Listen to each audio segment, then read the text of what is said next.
Hello everyone and welcome to another episode of Billy Watson TV. It gives me great pleasure to have a returning guest on. It's his 7th time on the show. He's an excellent guest and he does many more podcasts about various topics. We're going to get into a few of them today. Welcome to the show again, Mike Williams, Mr. Sage of Quay. How are you doing today? I'm doing well, Billy. Thank you so much for having me back. That's cool. We had a wee bit of a mismatch there of times because I thought it was my clock's going back, but actually your clock's went back. Right. So mine's went back 9 days ago. It's crazy, this thing though about time, isn't it? I mean, It's a conspiracy. Basically, what do you think about all this? One time it's this, and then all of a sudden you get an extra hour in your bed, or you're up an hour early, and all of a sudden it's dark at a certain time and it wasn't. What's that doing with our brains and our kind of? Is it doing anything like fucking with us basically? Yeah, I mean, when I was a kid, they told us that the reason why they moved the clocks back in the fall and moved it ahead in the spring was to help the farmers out. Yeah. But I think that's a bunch of nonsense. Honestly, I wish they would just leave it alone. Yeah, the time is the time, theoretically. Right, exactly. Aye. And this idea of time zones and stuff, how do you think that works in the flat Earth model?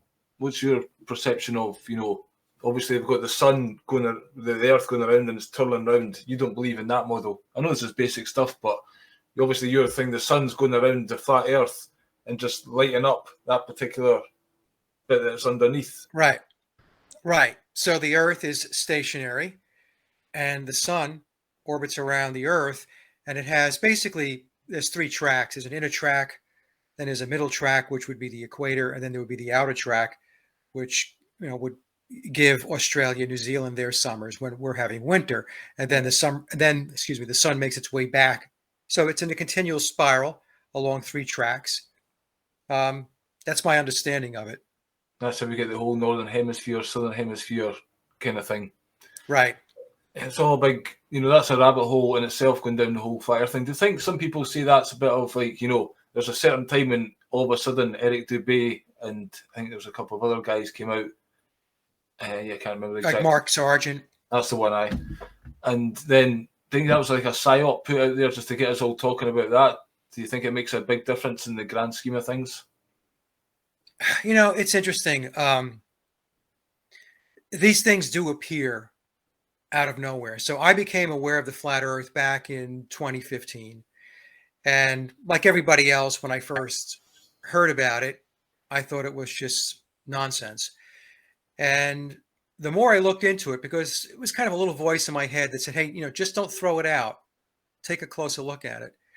And as I did, it started to make sense to me and it resonated with me. And then back in the day, 2015, 2016, 2017, so we're going back, 7 to 8 years ago, I had Mark Sargent on the show. I had Eric Dubé on twice. David Weiss was on the show. I had Jaron on once. Patricia was on, I think, twice, and I was on her show once. But mostly I was in host mode, so I was asking questions. And, from my perspective, once you know. So the heliocentric model, let me explain this. I read a book going back about a year and a half ago, and it's written by Lucien Black, who is an acknowledged Luciferian. And I think that Lucien has written 2 books on Luciferianism. And one of the books is titled Sola Fecati. And Sola Fecati is an explanation of the Luciferian philosophy on soul development.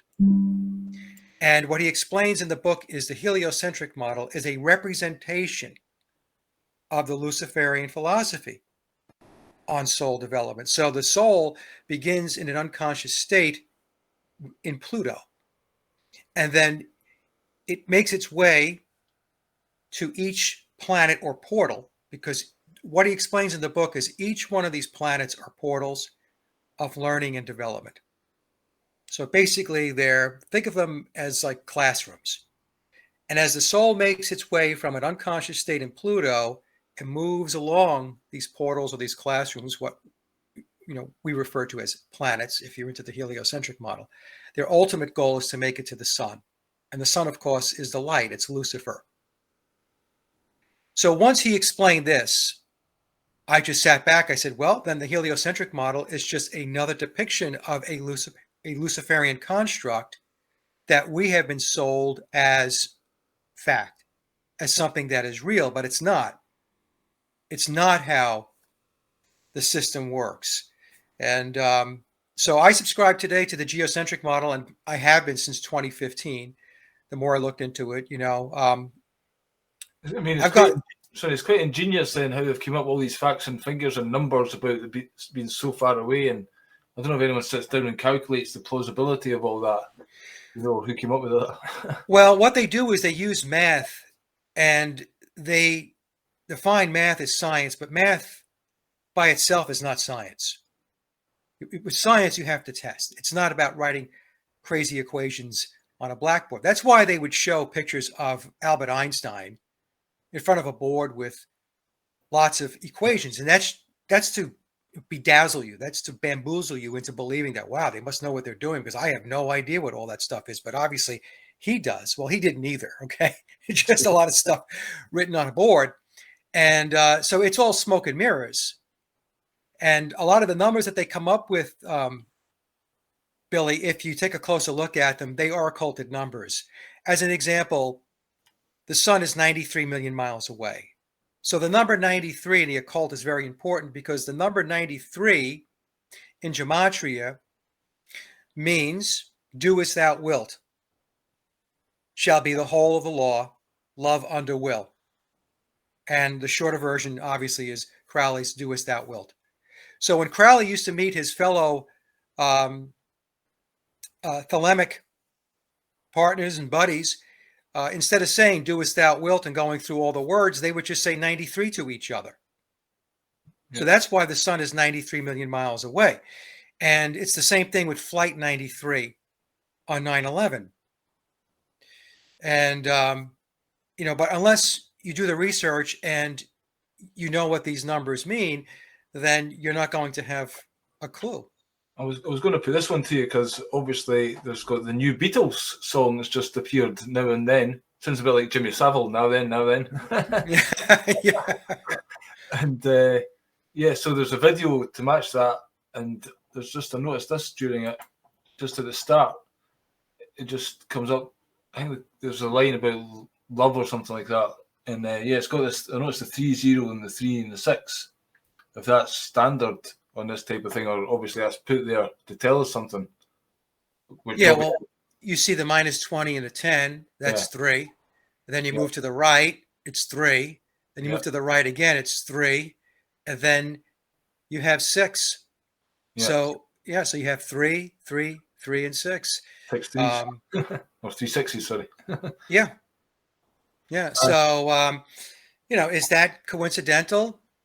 I don't know, but I will say this: after doing Beatles research for now 7.5 years, next year it will be 8 years, that whenever they put something up and they display it, especially when it has numbers, it means something. So in that example, we have the 369. Yeah, I've got a few stills from the video and the song, but I just wondered what your impressions of it were, and the release of it, and maybe any dates. If you've came up with anything, have you looked into it? Yeah, so the date it was released on November 2nd of 2023. So November 2nd, 2023, the numerology reduces to the number 11. If you use the date, or you apply the date format as November 2nd, so November is 11, so 1 + 1 = 2. The second, 2. 2 + 2 is 4. So the month and the date together is 4. And then you have 2023. 2 + 2 + 3 is 7. 4 + 7 = 11. Now, another thing that they did, which is very clever, because they are very clever with their numbers, is if you take the year 2023 and you just write it out as 23, then you have November 2nd, 23. That's another date format. Well, that format is 9. So based upon the two date formats, where you type out the entire date, 2023, that gets you to the number 11. Or if you abbreviate the year to 23, that gets you to 9. So the release of that song is a 9 9/11 encoded date. Yep. And the Beatles do this all the time. The Controllers do this all the time, where they encode um, certain events which they deem to be very important with regard to moving their ball forward, to moving closer to their agenda. As an example, I've done this example before. When um, the March 2020 event came about, we had coronavirus and COVID-19. Coronavirus has Pythagorean numerology of 11. Right. COVID-19 has Pythagorean numerology of 9. So coronavirus COVID-19 was an encoded 9/11 event. It's the same thing with Black Lives Matter. So Black Lives Matter, when you put it into the numerology calculator, you spell it out, it reduces to the number 11. So Black Lives Matter in Pythagorean numerology equals 11. Then we had the acronym BLM. Yep. If you put BLM into the numerology calculator, it sums to 9. So Black Lives Matter BLM was another 9/11 encoded event. And this goes on all the time. So you can see why they would use this 9/11 in big events like Black Lives Matter is obviously a big thing, and even 9/11 itself was obviously done on that day. But this is just a release. Obviously, the Beatles have a big social impact, but right now, 2023, just putting out a song, you're still at it basically. The Beatles, do you think they still have that power? What's the message here then? Why would this be an important thing to put this out at 9/11? Just putting a rubber stamp in the Beatles, the final release or something. It's almost trying to end it or something like that. Yeah, there's a couple of things going on. So obviously what they want to do is they want to keep the Beatles relevant, especially to the boomer generation. Yep. And this is what I refer to as the ticker tape parade. I have said from the very beginning that Billy, as he rides out into the sunset, he's 86 this year. And as he rides out, they're going to rain all kinds of praise on him because from the perspective of the controllers, he's done an amazing job of moving this psychological operation that we know as the Beatles, moving it forward. And the Beatles are, they've made a huge impact on the We're culture. not talking about the whole Paulism thing here. It's actually more than just the Beatles moving it forward. It's actually a new age. It's a new age. That's right. We've talked about this. This is going into the age of Aquarius, or Crowley's Eon of Horus. And this is why I refer to the Beatles as the Pied Pipers of the Eon of Horus, because they had a major task in going from the old age, the age of Pisces, to the age of Aquarius, or what Crowley would refer to as the Eon of Osiris, which was the age of Pisces, to the new age, the Eon of Horus, or the age of Aquarius. And so they were the Pied Pipers from a musical perspective. That's why on the album cover of Sgt. Pepper, the Beatles are in multicolored outfits. So the word pied means multicolored. So they were the Pied Pipers. And, looking back at it now, what's happened is a lot of people can't see how important the Beatles were to the transformation of society and the culture because they've been around so long and they have been so assimilated and adopted into the cultural mindset that, people really, they can't distinguish anymore. There was that time though. If you do a little bit of musical history research, I wasn't alive in the 60s, but obviously that era and the music that came out of it, I'm not that young, but I still look back in it. The Beatles, there was probably in lots of blues songs, references to Mary Jane and the Reefer and all this kind of stuff. But when Paul McCartney, Fall, whatever, he came out with that interview, basically saying, "Yeah, I've had the LSD, and you're asking me, you're the one to blame, you're the media, you're creating the story." In some ways, that's true, but that was a deliberate act, I think, by the new Paul to basically get everybody out their minds on acid. Yeah, it was basically what he was doing. What Billy was doing was taking the whole discussion about drugs, taking it out of the closet. there were, inferences and songs and stuff like that. There's no question about that. But they didn't want it to be something that you had to kind of figure out. Now they wanted it to be in the public domain. Yeah. So Lucy And in the they Sky, wanted it out there. Lucy in the Sky with Diamonds was obviously a big one with that, because that's kind of undeniable. Yeah, Lucy in the Sky with Diamonds. But Lucy in the Sky with Diamonds is layered. So it's LSD, Lucy in the Sky with Diamonds, but it's also a reference to Lucifer. Lucy. So, many times Lucifer is referred to as Lucy. So we have at least two layers going on with that song. But, Billy was behind the Monterey Pop Festival with John Phillips. Maybe some folks don't know that. Yep. And with that festival, the CIA was involved, and they told local law enforcement to stand down as they were distributing LSD at the concert, because it was a CIA experiment, and to get LSD introduced into the public. So the Beatles were a huge transformation. If we go back to let's say the early 1960s, 1960, 61, 62, around there. Think about it, Billy. It was like a Leave It to Beaver culture and society here in the United States, at least, right? And by the time we get to 1969, we have Woodstock. Yep. Right. So it's a big difference. So if we're talking 8 to 10 years, a decade tops, where this transition takes place. And the Beatles played a huge part in that transition, the entire British invasion. Yeah, I've been just watching a little bit recently of the Rolling Stones. Obviously, they released this new album, Hackney Diamonds. It's got diamonds in it as well. I was going to mention the word diamonds is quite a Freemasonic number. I believe it goes to 33 as well. And yeah, it also means smash and grab. And Hackney Diamonds, like a smash and grab run. Yeah. On a window in a jewelry store. But yeah, what do you think of the Rolling Stones as well? This new album, just throw that out there just now. I don't know, the songs to me are like, do sound Stonesy, and they do sound like, but it's almost like too polished and too, it's something fake about it.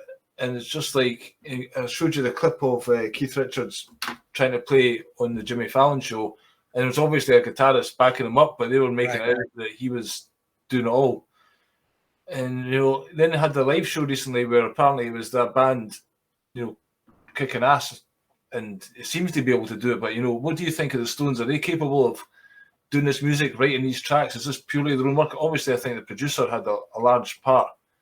And I've just put a video on Twitter recently, last night, where Trevor Horn basically is saying in the 80s, when the drum machines came out, basically you didn't need the band, or certainly the drummer, to come in. You can do it all without them. And there's something, although the Stones did do this gig, as I say, with these songs, I just can't. I'm a big Stones fan. Of playing them in the car the other day, all the classics, whatever, probably produced then as well, but it just seems something false about these guys coming up with this music and the age that they're at. And whereas Bob Dylan seems to be doing it a bit more, relevant to his age and still making music. What do you think about the whole Stones thing? Well, first of all, I didn't listen to the new songs. I just don't have any desire to listen to it. But the Stones are no different than the Beatles and many of these other bands that came out of the British invasion. So you have to ask yourself, do you actually believe that a bunch of guys that are in their late 70s, into their 80s are writing these songs? I mean, they weren't writing them back in the 1960s. Tavistock had the songwriters that were writing the songs for the Beatles, the Stones, and so on. You always wonder, because the quality of those songs they wrote back then, why can't they just keep it up and just pump them out forever, Like Van Morrison still does good work and still writes, he does, interesting things sometimes with cover songs, but he's still writing tracks and putting them out there that you think he is solely responsible for, the main songwriter. Whereas if they could do that then what happened? Why 18 years between albums and stuff like that? Right. Well, there are those performers and band members that do write music. So that's another thing that, some people say, well, I'm saying that nobody writes their own music. And I'm not saying that at all. I write my own music. I'm just saying that when we take a look at the Beatles and the Rolling Stones and the British invasion, that was completely manufactured. Okay. And in my research, I feel I have conclusively proved that the Beatles did not write all their own music, and they were not on all the recorded tracks. And the Rolling Stones were the doppelganger of the Beatles. I mean, the Stones were the bad boys of rock and roll. The Beatles were the good boys of rock and roll. And so Tavistock played them off of each other. And the reason why Tavistock does this is because they know that one band is not going to satisfy a majority of the tastes. So some people are going to be pulled in by the Beatles, like I was. Others are going to be pulled in by the Stones, others by the Kinks, the Who, I was listening to, I think it was Keith, and he was talking about Andrew Oldham and his importance, because he didn't manage the band originally. He kind of came in maybe after they'd just made the first couple of singles or something. So he had a massive part in, the Stones' image, and even things like "Would you let your daughter marry a Rolling Stone," and just creating the press, the bad boy image. So do you think because he sold his rights to Alan Klein down the line, who is Alan Klein? Is he part of the Tavistock Institute? Who is Andrew Oldham? Is he part of it, or is he's just the guy that made them up to this level? These people that are coming in, are they controlled in the background by the Tavistock? Or are they just how it's happening, as they would say? They're all interconnected. They're all interconnected. So, you've got Klein, who was part of the whole Jewish aspect of the cabal. Okay. And there's no way that an Alan Klein could get his hands into something like the Beatles or the Stones or any other band without him being a player in the system. There's just no way, and so, and I did do a video about the Jewish influence on the Beatles. For those, sometimes I get asked about that. How come I don't talk about the Jewish connection?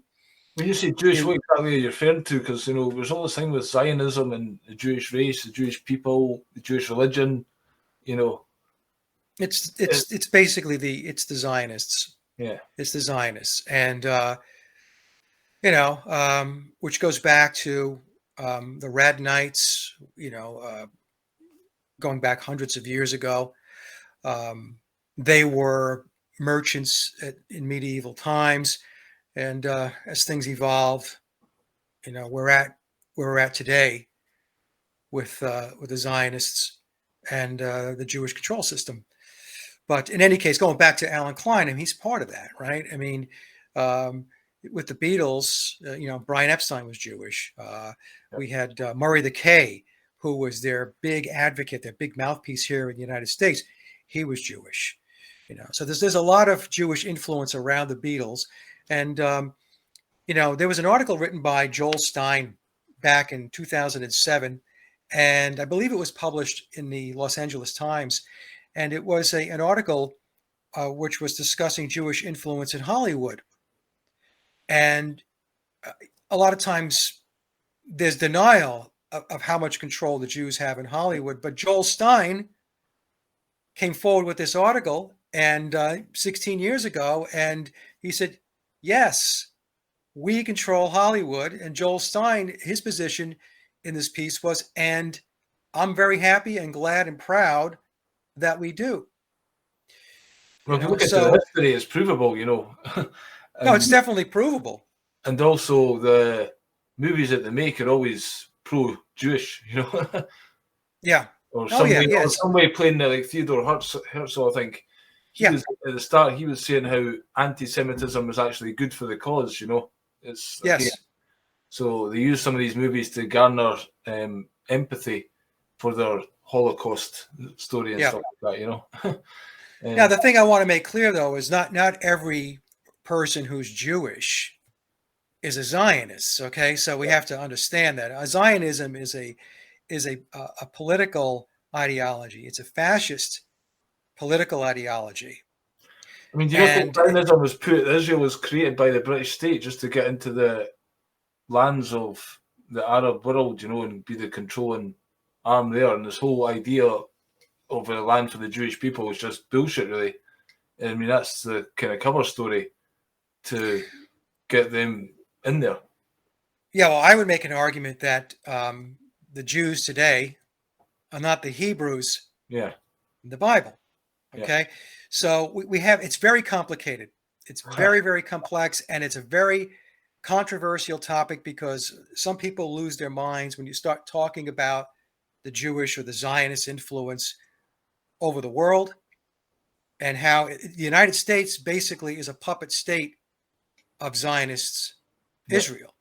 Okay, and Israel right now is run by the Zionists, Benjamin Netanyahu, and so it is controversial. I don't talk about it a lot, very often at all, with the Beatles, Billy, is because I have a rule that I follow with any research. You do not bring two controversial topics together and try to marry them.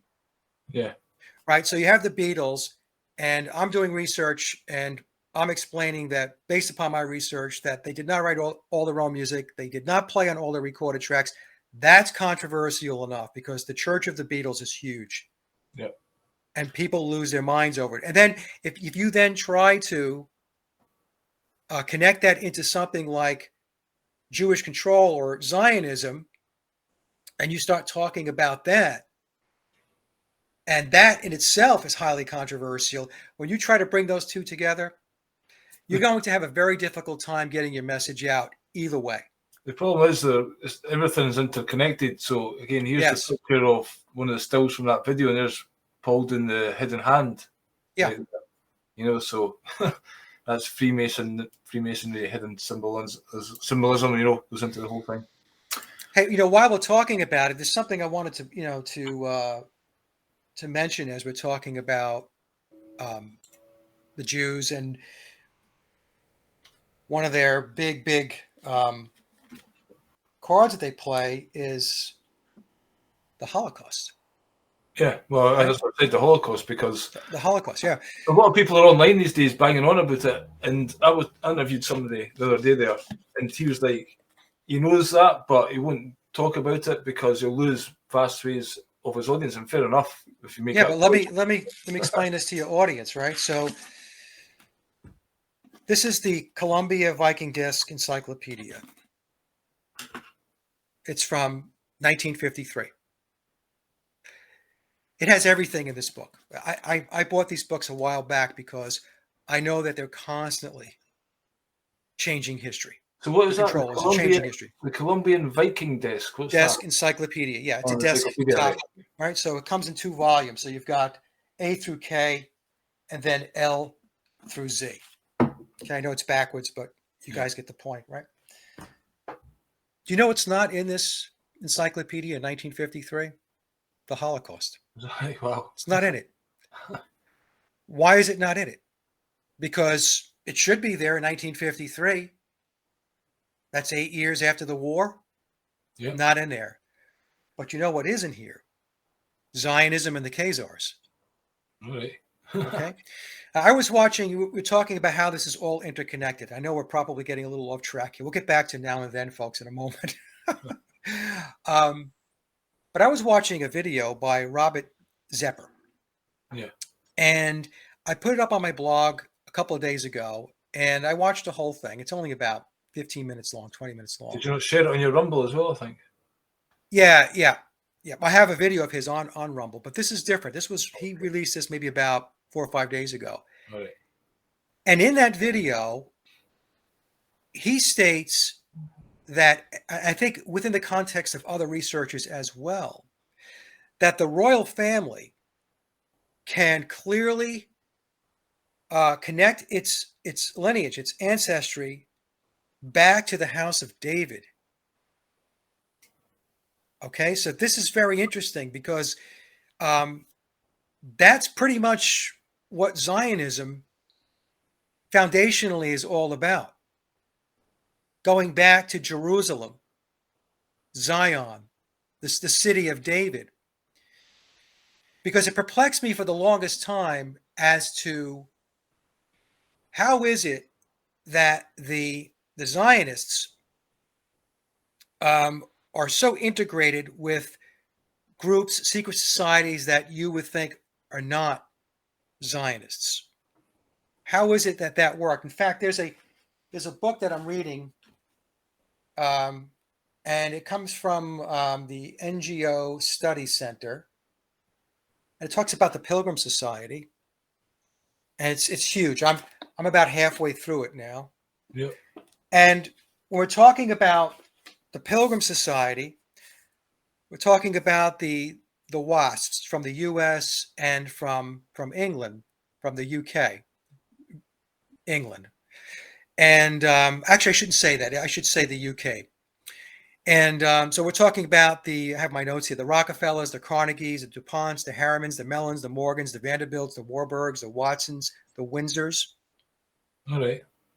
Okay. And so what I've deducted is that we have a federation of secret societies, of which Zionism is one of them. And the one thing they have in common is the desire to control the world.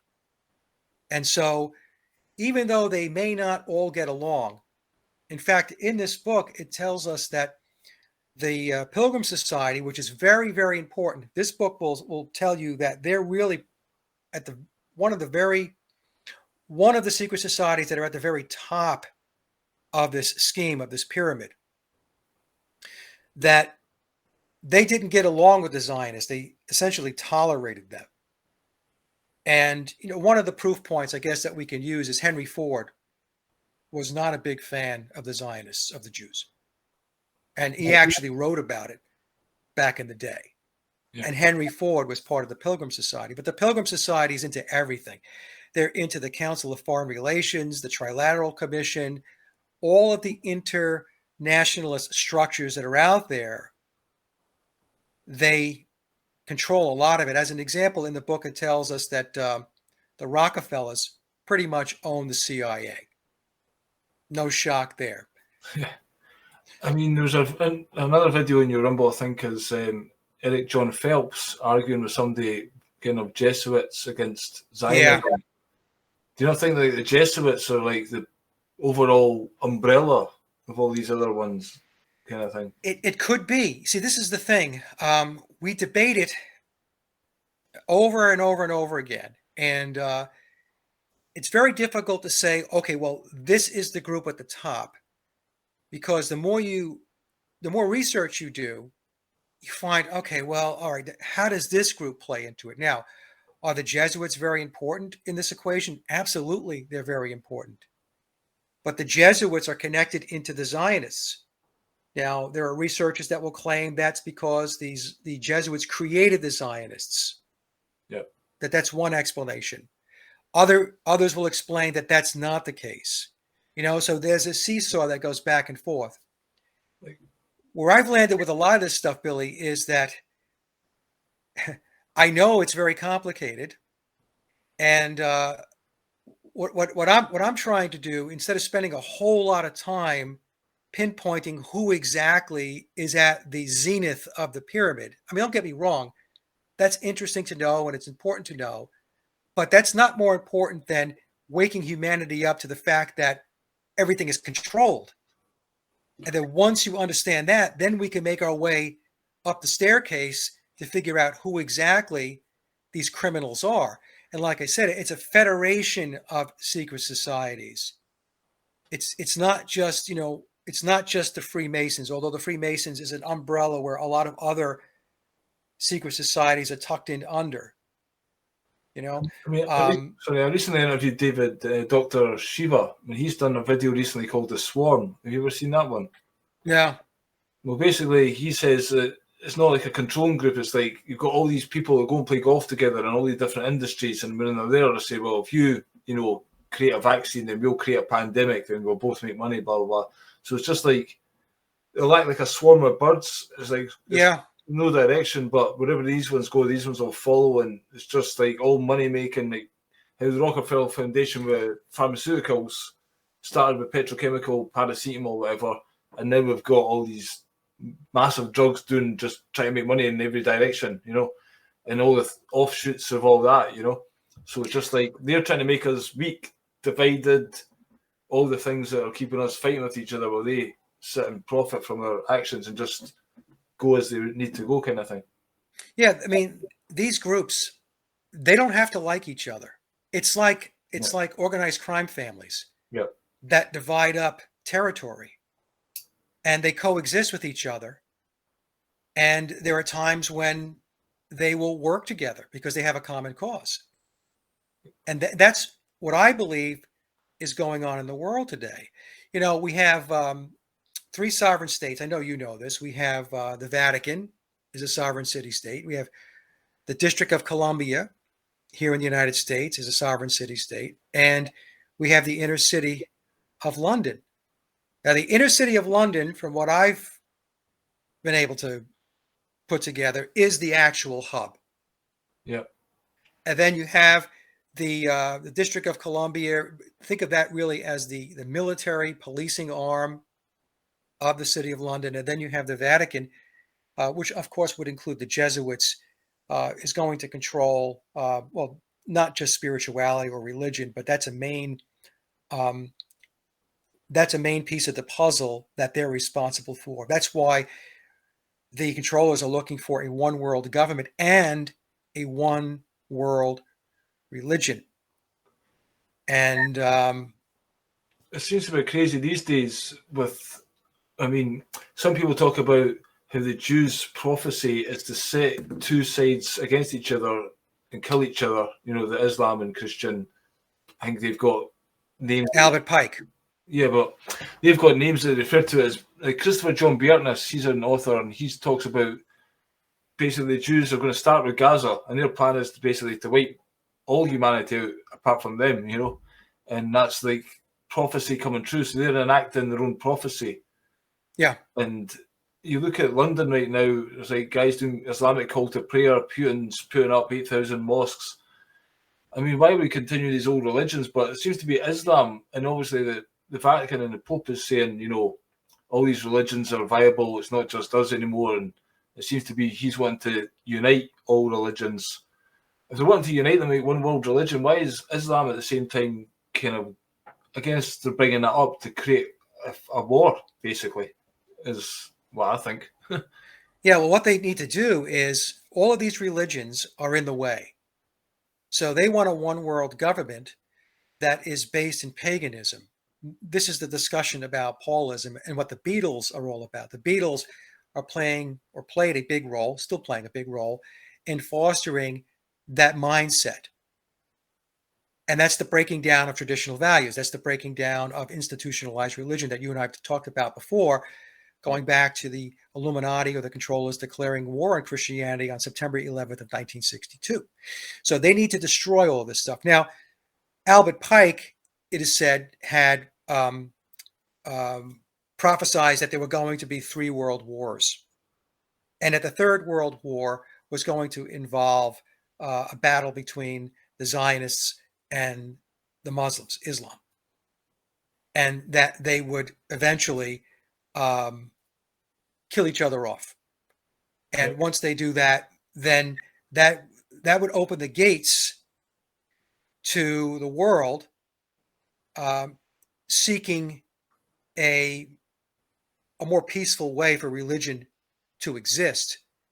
And the theory is, or their theory is, or at least their agenda is, that they would then formulate, which is what they're doing right now, that one world mindset, which a lot of it is being funneled through the New Age movement, to the Esalen Institute, which is controlled by Tavistock, and the CIA.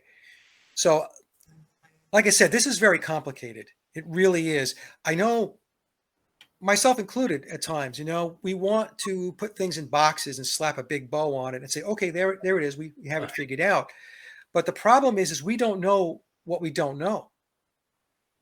And, you know, when I started reading this, I was like, oh boy. I mean, I really hadn't even heard of the Pilgrim Society before. I was watching one YouTube channel and they were talking about it. And I'm like, the Pilgrim Society? Who are they? Well, we knew them as the WASPs, as the Eastern establishment here in the United States that were connected into the British elites which says that the United States really was never free, was never a sovereign country. Yeah. Going back to the Revolutionary War and all that stuff. I mean, it all still went back to the crown. So the whole story about the American Civil War is if it actually ever happened, you know, it might just been guys just coming down and destroying the South kind of thing and calling it a war, you know. well, I mean, the American Civil War at the very least was not about slavery, Yeah. right? That was to get the South in line with the North.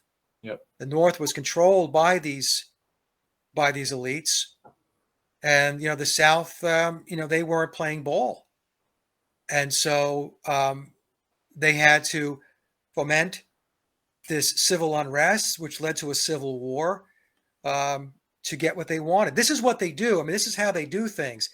In order to get what they want, it almost always results in war and violence. Well, this stuff I'm reading on Twitter, this Christopher John Burton, I've got one of his books here.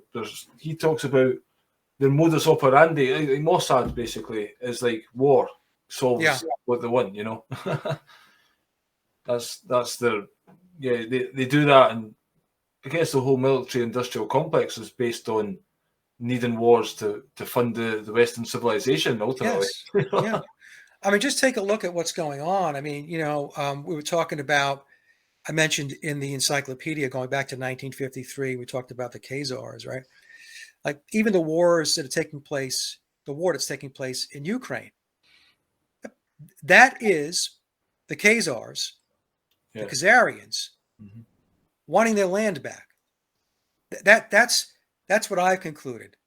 Okay. They came from Russia. They were part of, that geography, Kiev, and they're a very vindictive group, and that's what happened going back in the day. It was about 700 A.D. War was declared on them by the surrounding countries because they couldn't get along with anybody.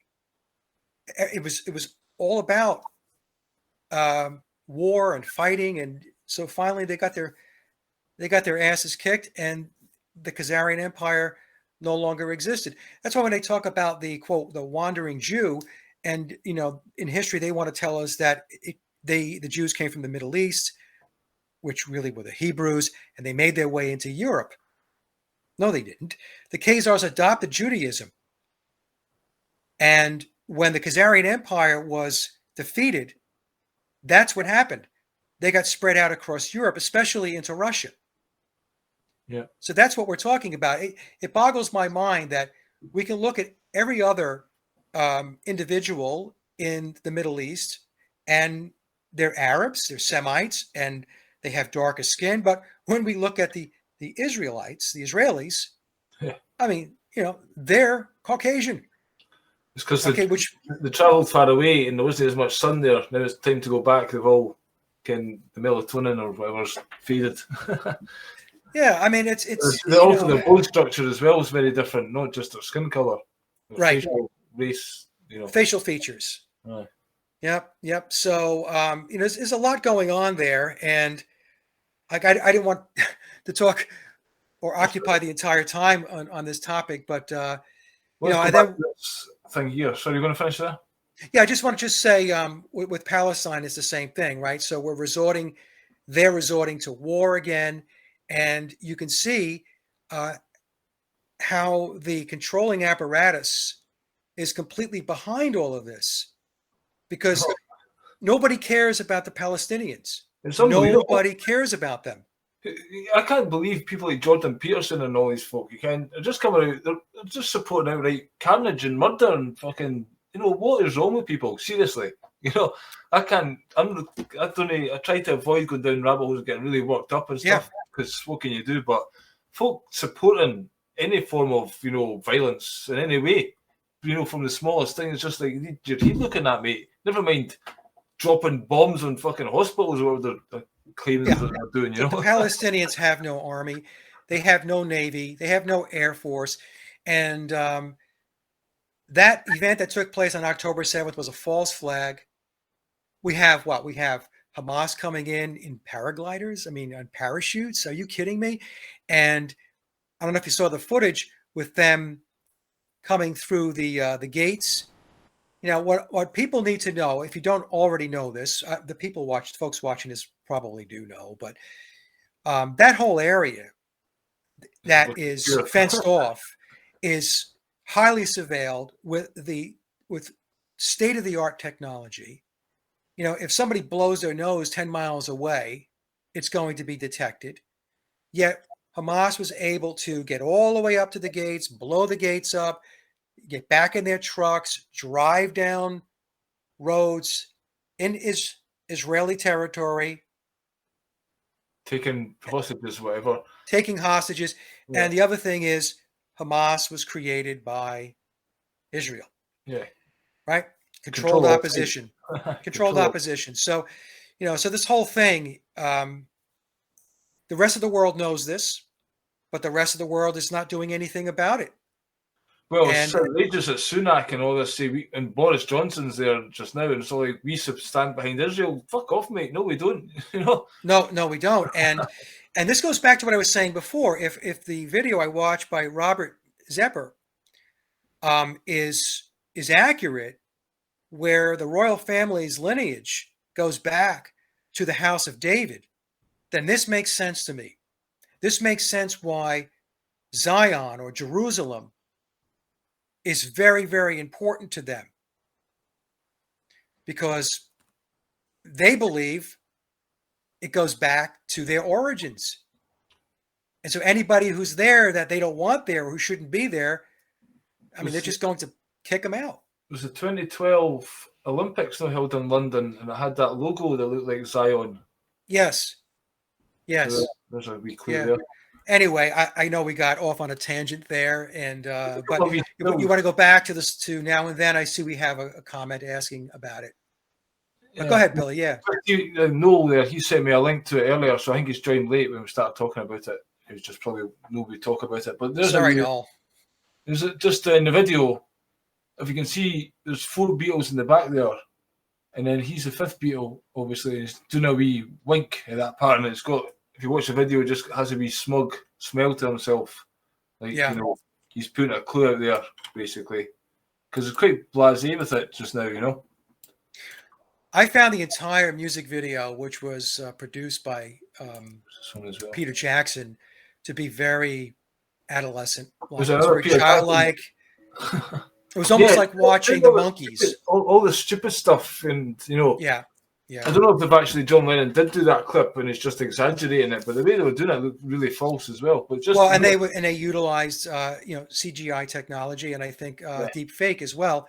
Yeah. So and we'll get to that as far as this video and this song being a commercial for artificial intelligence. So we can talk about that, right? You know, it's this just when he's playing that body who just walked right across there. Yeah. Never seen the head, so it's like decapitated. Decapitated, yep. Aye. So I'm sure. By the way, I don't know if that's Ringo Starr on the drums. I looked closely at it. Ringo looks like he's about 55, 60 there. And these days he has a perpetual tan. So it looks like he's going to a tanning booth. And so I have the clip from Mike Campbell talking about Ringo's double. This goes back a number of years ago. Yeah. You know, Ringo couldn't make the session, so he sent his double. And evidently, what I was able to gather from the discussion that Mike Campbell was having, Mike Campbell was from Tom Petty's band, the Heartbreakers, is that his double is a drummer. All right. So apparently, he's sending his double off to make appearances, because Ringo now, I think he's in his 80s. He's 80, 81 years old. And so you're absolutely correct, Noel. If you go back and take a look at Ringo from 10, 15 years ago in interviews, and you take a look at him now, he's gotten younger as time has gone on. So Ringo's I believe now. Think he's touring, his double's touring. Yeah. Yes. Look, people are going to think I'm crazy. Okay. My mom is 88 years old. My wife's mother is 85 years old. Ringo is I think he's 81. Do we really think that an 81-year-old is jumping up and down on stage and swinging his body back and forth and then going up and drumming? Do you really think that that's happening? Well, Mick Jagger's doing not too bad. I don't know how he's... Yeah, but you know what? I don't know. I don't know what the deal is with Jagger because I saw the same thing with him. I watched a concert and he was, I think he was in his early 70s to mid 70s. I watched him dash across the stage like he was like 25 years old. I mean, maybe it's the adrenochrome. Or yeah, they get new blood and all that kind of stuff. I can't speak for Jagger. We could say that maybe Jagger has a double as well. They all do. Okay. But with Ringo, because I spend a lot more time focused on the Beatles than I do with the Stones, Yeah, I look at this guy that I'm seeing in videos these days. There's no way that was there that's an not 81-year-old man. during my time on the internet down the rabbit holes? There was one time there's this. I think it was Ringo's. She was saying it was Ringo's daughter, but she was saying like the original Ringo, and somehow she's saying the original Ringo's been replaced. And maybe, you know, as you say, multiple Ringos, and they just change them out. It's because it's just a role, really. It's a role. And yeah, I mean, you see that when you see people like George Clooney and stuff, or Bono. I mean, that's what you two are doing at this big theatre thing now, and I think it's Las Vegas, maybe. Yeah, the Dome and all the subliminal programming. Again, if you don't even need to dig saw deep. that. It's just like you slow it down. It's like, you know, God is bad or kill a cop, and you know, all these kind of things. 666. They were flashing. Yeah, I saw that. There was a video I watched where somebody they got a hold of the footage and they were playing it in slow motion, and it's just unbelievable. It's all about mind control. It's Yeah. about implanting subliminal thoughts into your mind. I do want to say one thing about Now and Then. So, and I don't think I've ever heard anybody else mention this. I mentioned it in a comment with a person that I had on my. Actually, no, Peter had me on his show. I want to have Peter on my show, but Peter Tompkins, who has the channel PT Pop, and he gave a review of the song Now and Then, and he expressed the exact same thoughts that I had. I mean, it just really, there was nothing inspired about it. It's not a good song. And so I was actually going to do a video on it. And then when Peter came out with his, I'm like, well, I don't have to do it now because I could just put his video up and he's expressing my thoughts. But here's the thing. Here's a question, Billy, and for the audience as well. How is it that the greatest band in the world has no source unreleased studio recordings to work with? Why are songs lifted from cassette tapes that were recorded from boom boxes? So this is, I mean, think about this. So there were songs that the Beatles worked on in the studio. There has to be that were recorded.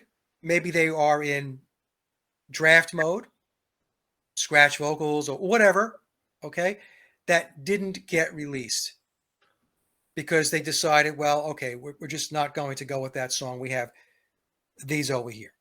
Okay, and this is what we're going to put on the album, or this is what we're going to release as a single. Just an example, Bob Dylan's got all these things he keeps releasing of new stuff that's from the archives, and Neil Young's another one's got millions Right. of them.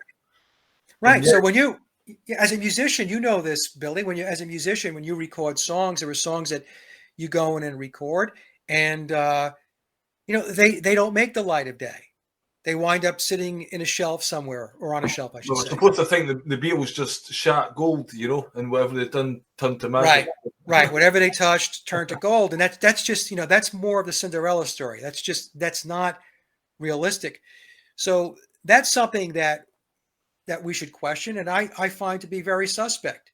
That we have to go back to old cassette tapes So what is the in order to get the song? Is this because I'm guessing they had a tape of John Lennon roughly singing the song, and then they've just done all the background stuff to make a new Beatles track? Or do you know the actual story about this one? Yeah, I mean, it was a 1977 recording. It was a demo, and then 77. So John Lennon wasn't on it. What's that? No, he was still alive in 77. Sorry, yeah. Yeah, he was still alive. I mean, but it's a very plodding song. So if you look, I put the original up on my community tab on my Beatles channel. It's a John Lennon song then, is it? It's a John Lennon song. Right. The original is 5 minutes. It's John pounding on the piano, playing the piano, and just singing some lyrics. And it's not a very good song. Okay, right. That's my opinion. It's just not, and it's not just me saying this. Obviously, John didn't think so either because he never released it. It sat on a cassette tape, in a shoebox in a closet somewhere, wherever the tapes are kept. And again, I asked the question, why is that? Why are cassette tapes recorded on boom boxes the only source for unreleased material? It doesn't make any sense to me, especially when you have a band like the Beatles. There should be plenty of unreleased tapes done in a studio that could be worked with, that could be revived. Okay, so just think about that. So I believe the story goes that originally they wanted to record the song back during the anthology days. And because of the lack of technology, like they didn't have the technology today that they had back then to extract out John's vocal. So they wound up doing Free as a Bird and Real Love. Well, two other songs, which, they're okay. They're not great songs. And we'll get to this in a moment too. Why is it that they're always focused on John Lennon unreleased material? What happened to George Harrison? You're going to tell me that George didn't or doesn't have, or he's passed away, so he didn't have unreleased material somewhere, either on studio tape or on cassettes at home himself? They don't pay attention to George's piece of this thing. They're always focused on John. But was George not said himself that he didn't practice between albums and he just felt like making an album and he'd go in the studio? And, right. He said he never practiced. He and Ringo never practiced. And the only time that he actually picked up the guitar to play is when he had to go into the studio. And I know there might be folks listening and saying, that can't be true. No, it is true, because George admitted it in an interview, that's exactly what he was doing. And in fact, in that interview, he said that there were times when he hadn't picked the guitar up in years. Do you remember that? Billy, I don't know if you remember that, but he said in years. So in any case, so they don't pay any attention to George's material. I mean, they're focused on John. And let me just pause for a second and explain why I think that might be. I think it's because they view John as a disciple of this new age, of this religion, this cult known as Paulism. Now, Billy is he's the Godhead between him and Paul as they reenact the Osiris-Horus ritual. They look at them as the Godheads, but a Godhead has to have a preacher, right? It has to have a disciple. So if you go back to the Revolver album, you look at the back of the Revolver album, right? They all have sunglasses on. And who are they looking toward? They're looking toward John. And John has there's a light above his head, right? So there's a light above John. So John is illuminated. This is how I'm interpreting this. But there's a light behind John as well, which tells me that there's a source light. And John is a disciple of preaching about that source light. And that's why they've got these sunglasses on, because the illumination is so bright. But if you also take a look, you see the triangle? Yeah. And if we turn it this way, it almost looks like the triangle with the capstone. Yeah. Okay. So that's one thing. And then we see this again. Again, folks, I'm giving you my interpretation. All right. If you don't agree, you don't agree. On the cover of Abbey Road, and we've got John in the front of the line, and he's dressed in white, representing, again, a disciple of the Godhead. Even though that's why I think they focus on John's songs. But he did have that song. He doesn't believe in Beatles. Doesn't believe in. Right. So he's kind of. The dream is over. Yeah. The dream is over. In fact, that's why on the ram is considered to be a very sacred animal in Jewish mysticism, in the Kabbalah. The pig is supposed to be unclean, dirty. That's why Billy on the Ram album, he's holding the ram.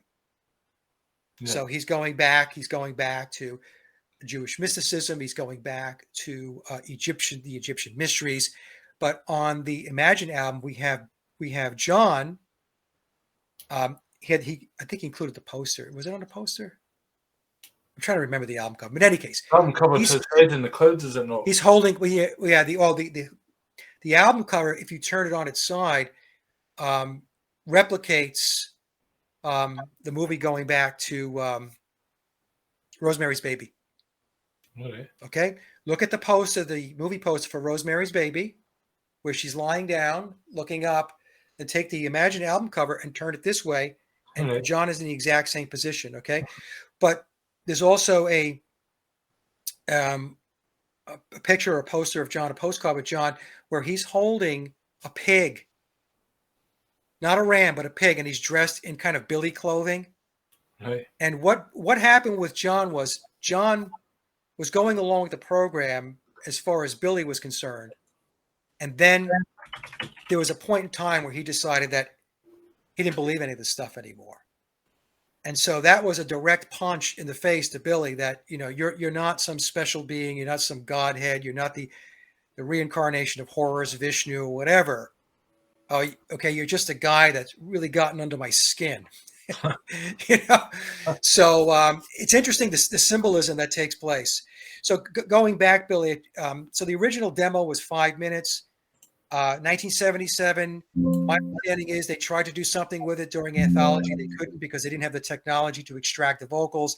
And then now they do because they connected with Peter Jackson. And there you go. Thank you so much. So the Ram album has Billy holding a ram. And then we've got John dressed in Billy clothing, grabbing the pig. This is when they were really going at each other. And we have the song "How Do You Sleep," which is the greatest Paul is Dead song of all time that John wrote. And if you read the memoirs of Billy Shears, everything that John sings about in that song, you will understand. Just a little reference point there. So it's not a great song. I didn't think it sounded like a Beatles song at all. In fact, even before I took a look at who was involved, I said, it sounds like Jeff Lynne has got his hands in it. Right. And guess what? Jeff Lynne has his hands in it. He was quite involved in quite a few Beatles songs, wasn't he? Yeah, I think Jeff Lynne was behind the scenes, many times, various times during the Beatle timeline. I didn't think the mix of the song was great. I thought the bass was muddy, which was interesting to me. The slide guitar work was very basic. I remember watching an interview before it was released where Billy was saying that, they're going to reenact George's slide guitar playing. They wanted to use some of George's slide playing, but for some reason they couldn't. I guess they couldn't extract it or whatever. So, they had somebody, whoever it was, trying to emulate it, and it's very uninspired, as well as the drumming. That the drumming was, very basic. There was nothing inspired about. Why was it time to your legacy by doing this then? What's first of all, when the Beatles put it out, you got all these people, oh, it's great, fantastic, we love it, regardless of what it is. So do you think it's just that'll do kind of thing? Surely they should be raising the bar or leaving this amazing legacy. I don't know. I mean, like I said, it's perplexing to me because you would think that there has to be better songs that were recorded but unreleased in the archives. There has to be. But yet they're pulling out. Why are they pulling out cassettes? I don't know. So that brings us to maybe it's because they want to get people to embrace artificial intelligence, AI.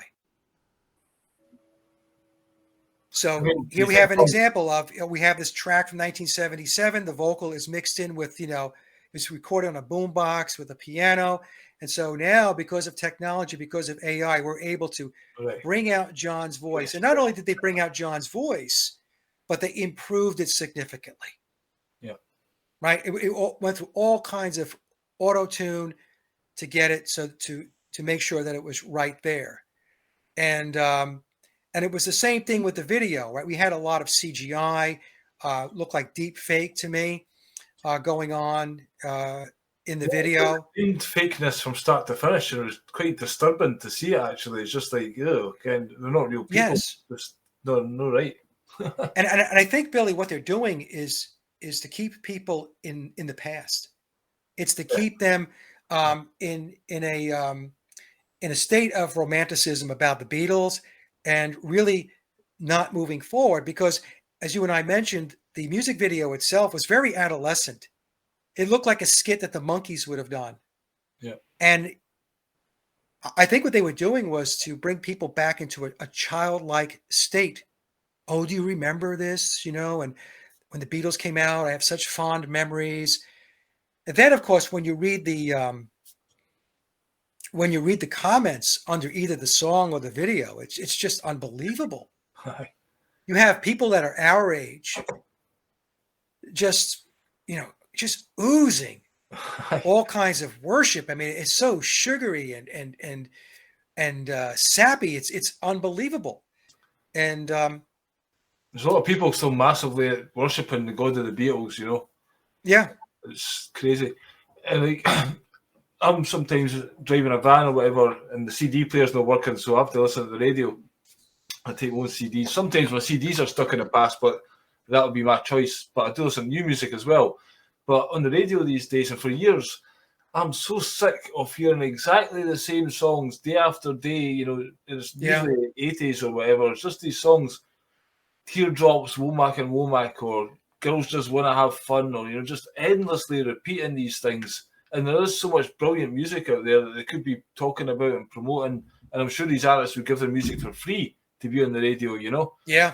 And it is just like keeping that humanity stuck. It's keeping them locked there. Keeping them stuck in an era and keeping them there so that they don't break out. It's really, when you think about it, it's almost like encasing their head in a room, in a block of cement. And of course we know that the music industry and the entertainment industry is completely controlled, and that means the airwaves too. What gets played on the radio is completely controlled. I was listening to one of your interviews before doing the show just last night or something, and it just relayed that thing where there was only a few record companies, so the whole industry was majorly controlled at the start. I mean, right now, because of the internet, then people are getting their music out there, but that grip, the vice-like grip that they had on literally all music, I mean, I'm sure they had to tolerate some artists for their artistic temperament or whatever, but in the main, if they didn't like somebody or they weren't performing, they would just get rid of them, I'm guessing, unless they were particularly special. The labels, I think, were the big ones at the time, RCA for sure. Decca. I think CBS was another, Columbia. EMI was connected into Capitol, or I should say Capitol was connected into EMI, which was the Beatles' mother label. Parlophone came in under EMI. The Beatles actually recorded on Parlophone in the early days. And so these get sent to like America for finishing. I think Stones Exile Main Street recorded in the basement, and they've done this great album. But I believe a lot of the work for that went on, 6 months later when they got these rough tapes and they were put into some kind of structure or whatever. And I'm sure they had the finishing school. I think that Bernard Purdy, he would go in and finish drum tracks and stuff you've talked about, Yeah, Bernard fixed, he did the drum tracks on 21 Beatles songs in the early days between 63 and 66. He also said that he worked on, he was hired to fix some of the Tony Sheridan songs that the Beatles recorded on. And Bernard said that for the Beatle tracks, he did the drumming in Capitol Studios in the United States, I think in New York. So the tapes were sent over. Yeah. And that's what a lot of folks really, they don't connect the dots. They think that each one of these record labels is separate, and some of them are, as far as from a corporate perspective, functionally how they operate. But you have subsidiaries and you have mother companies, and they're interconnected. So Capitol, as an example, as I mentioned, came in under the EMI complex. So I mean, the whole punk thing was the first time that people really started doing it for themselves, and then in the 80s there was lots of good indie labels like Creation and stuff like that, and great albums came out of that. But then eventually, because of the business world, they get taken over. Like even YouTube, that was somewhat free to begin with, but now corporations move in and everything gets shut down and controlled again. So well, punk was another genre that was created by Tavistock, because when you take a look at the word punk, if you look it up in a dictionary, it really talks about being a degenerate, a societal outcast. And so they created this genre. And then, like you said, Billy, then they have these quote independent labels that come up.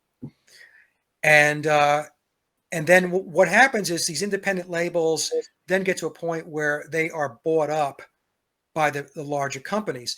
And this is by design. This happens all the time, by the way, in the corporate world. Right? Smaller companies are bought up because these smaller companies, what they're really doing is they're doing the grunt work. They're the ones that are doing the heavy lifting in the beginning.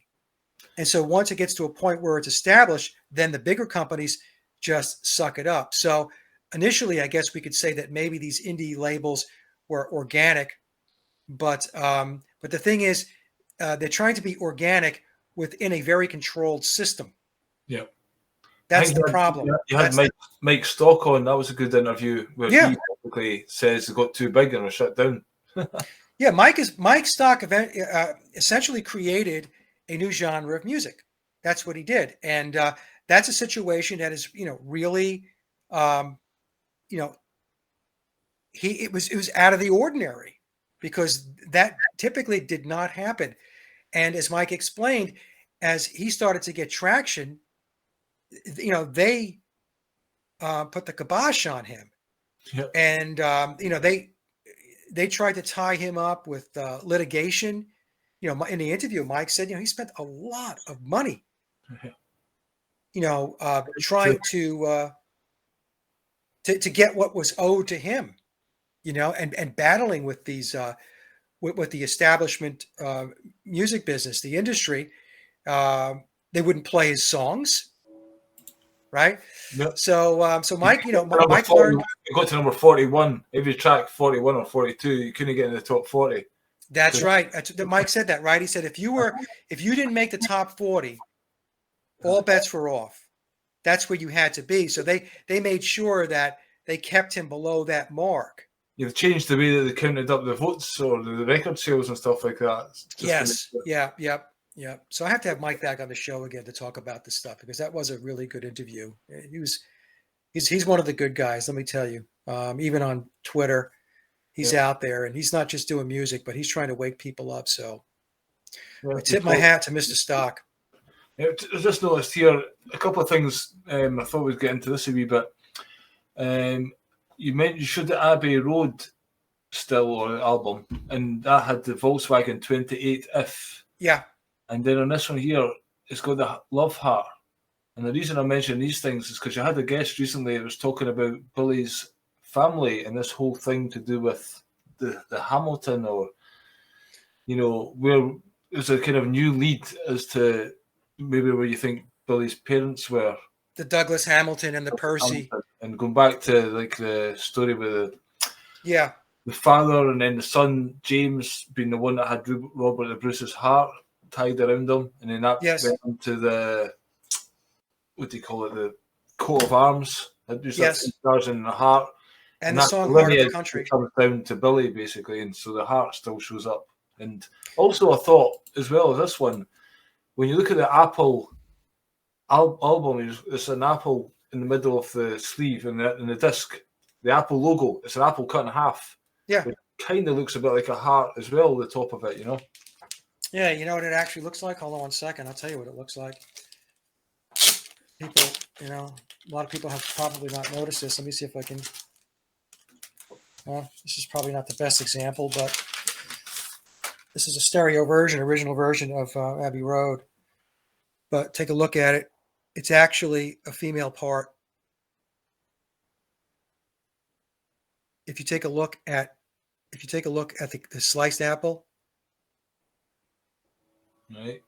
Okay. Anybody who has Apple, It's going to be hard to see on this one. This is not the best example. I would take time to find one, but I don't want to hose you up here on time.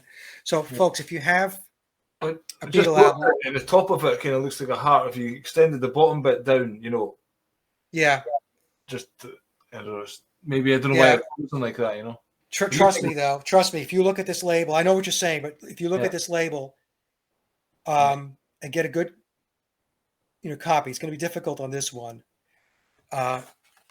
It's the female bottom half. Right, interesting. Okay, all right. So there's no question in my mind. It's very obvious. Once you see it, you cannot unsee it. It's like these lots of church doors is actually, the Mother Mary's, like the clitoris has got, like, you go through a church, it's like entering into the womb. Yes, It's yes. The vaginal kind of entrance. Right. So Yep. it's incredible what you see when you know to look for these things. It's like you walked around the let's close to Edinburgh and you take the city for granted, and then you hear about Tartaria or stuff like that, and you go, "Hold on a minute, what's that going on here?" Hey, the other thing when you talked about Stacy's work on his family lineage, what she believes is his ancestry. His father's side of the family would be the Douglas Hamilton. So his father, she believes, is Douglas Hamilton. So first of all, Douglas Hamilton was the first guy first landowner or something to support William Wallace. Yeah. Yes. And then he had a son, was the Arthur, I think, was it? Or James. That he was the first lieutenant to Robert the Bruce. Right. That's right. Right. And so in that lineage coming down from there. Yes. And his mother is the Percy line, which is a very powerful maternal bloodline. And the Percys do have some Campbell blood. Right. And in memoirs, Billy mentions that he does have Campbell relatives. All right. So now the other thing too, it would be Lord Douglas Hamilton. They were lords. Yeah. Because so now when we go by getting into lots of debt or something like that, somebody offered them a title, and it was like getting £1 million in debt. But the two. Yeah. It was along the timeline there. Right. Property was passed to one of his ancestors, and it was $1 million in debt. And back in that day, that was an astronomical amount of money, right? But somehow, they were able to dig their way out of that hole. But when we think in terms of Stacy's work and saying that he comes from a family of lords, the line in A Day in a Life makes a lot of sense now. Nobody was really sure if he was from the House of Lords. Okay, that's a good one, yeah. Okay, so her research, in my mind, and I'll put the link down below, folks. I'll give it to Billy. Very compelling research. I know other people were looking into his bloodline, his ancestry. After I uploaded that presentation with Stacy, things kind of quieted down. And I don't know whether that's from others. I don't know whether that's because, once they watched hers, they thought, well, I don't think mine is going to stack up. I don't know. I got my Facebook account hacked, so I got a new Facebook profile. But my old one, there's a guy sending me messages, and he was sending me a lot of stuff to do with William Wallace and Paul McCartney and family tree lineages and all these pictures. And I asked him, look, you want to come on the show and describe all the stuff you're sending me? Because I don't know exactly what you're trying to say. And he didn't do it. No. I know somebody like that too. Okay, so there was a person that was doing the same thing with me, and I made multiple offers for them to come on the show to present their findings. Yeah. And no, everything was coming in piecemeal. No. And it was coming in, and okay, so it's piecemeal. So, at some point you have to connect the dots, right? Yeah. You have to. So I don't know if it's the same person. I'm not going to say who it is.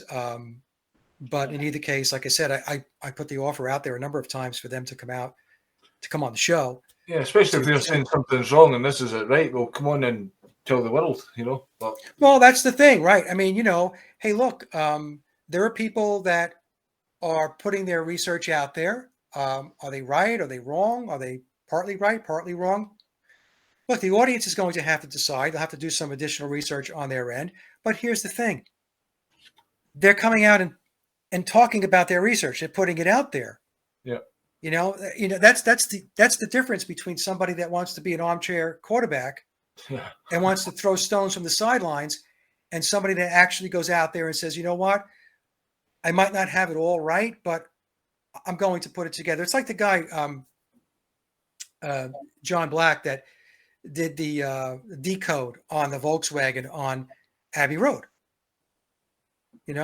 and I had some comments or people were saying, I don't think so. I think it's this. I think it's that. Doesn't matter what you think. Yeah. Okay. I mean, maybe it matters to you, but, John stepped out and he said, hey, Mike, this is what I found.